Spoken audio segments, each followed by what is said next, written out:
Tudo de bom, sejam bem-vindos. Meu nome é Denilson. Nós vamos começar hoje a apresentação das videoaulas em relação ao projeto, né? Como é que elabora-se um projeto da parte técnica aí dentro do curso de mecânica. Vocês vão ver que é bem diferente a elaboração do projeto, ele tem aportes e condições bem diferentes. Ok?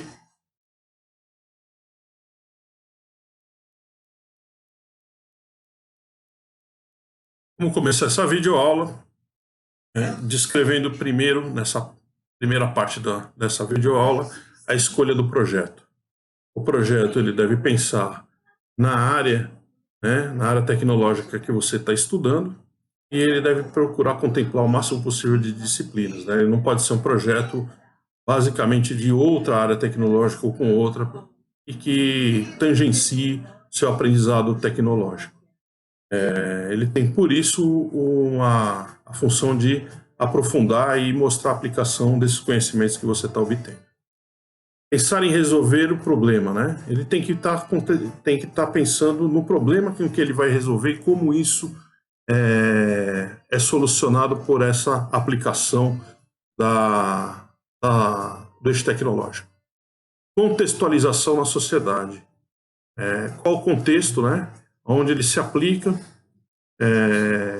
seja ela pequena, microempresa, empresa informal, né, até empresas de médio e grande porte.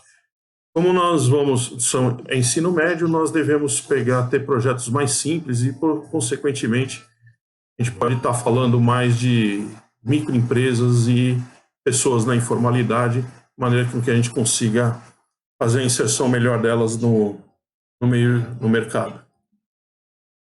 E você deve considerar a execução do projeto. A consideração da execução do projeto, ela não é um limitante para a elaboração do projeto. Então, não é porque você já detectou que faltam alguns processos ou alguma coisa nessa fase inicial, que então nós não vamos fazer esse projeto. Não, ele tem que pensar na execução e, de repente, essas faltas de, por exemplo, processos dentro da escola para que você consiga realizar isso, elas podem ser supridas pelo mercado. Então, por exemplo, nós não temos uma máquina de corte por laser, mas o mercado tem e nós podemos tentar entrar em contato com essas empresas, né, e pedirem para elas, se elas puderem fazer o corte, assim por diante, ou buscar melhores preços e até mesmo condições melhores para que a gente consiga fazer a realização desse processo. Então, o que eu queria falar para vocês aqui, né? E essas daqui, quatro primeiras aqui, elas são fundamentais para a realização do seu projeto.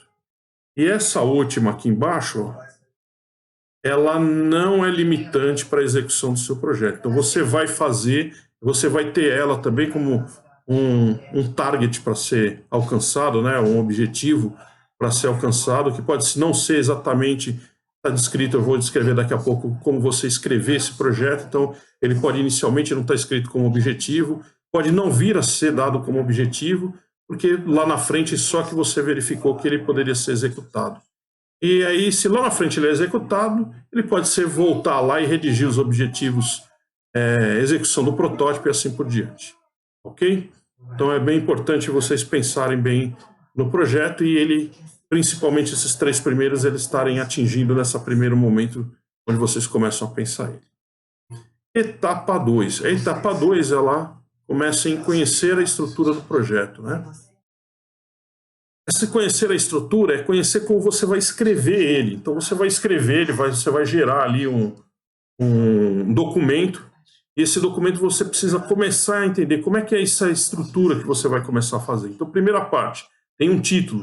Ele pode ser já escrito de antemão ou não. Você pode simplesmente formatar, preparar aquele espaço para o título no documento eletrônico, mas você não necessariamente precisa preencher ele.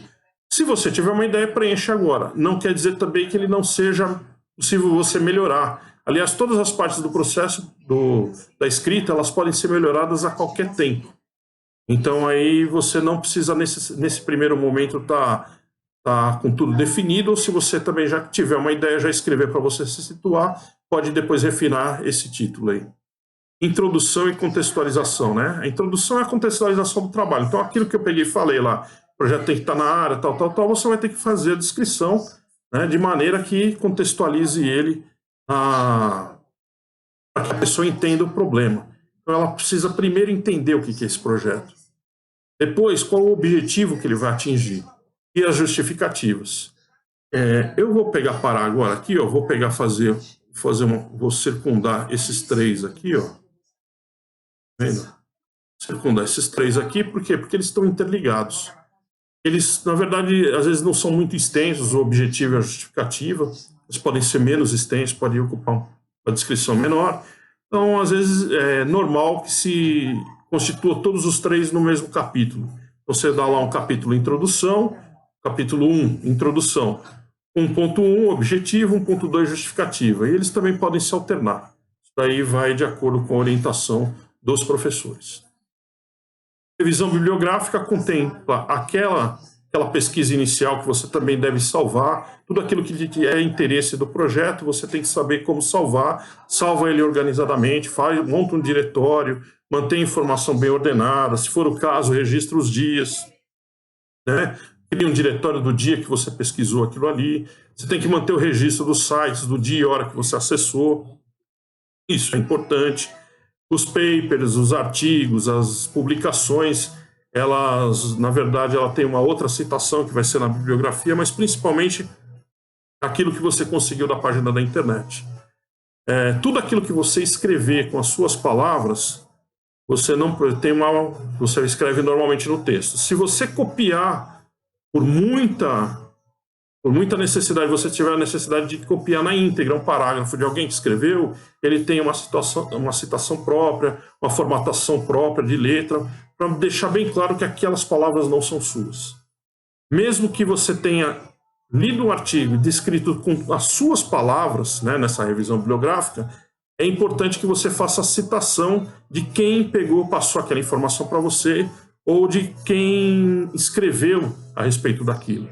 E aí vai o ganha-ganha. No final você vai ter a citação bibliográfica, a pessoa não diminui o seu trabalho, pelo contrário, mostra que você fez uma pesquisa mais ampla, que ela está mais atual até a data da publicação, e você também prestigia aqueles que contemplaram o seu trabalho. Não é um opcional você citar, né? Ele é uma obrigação.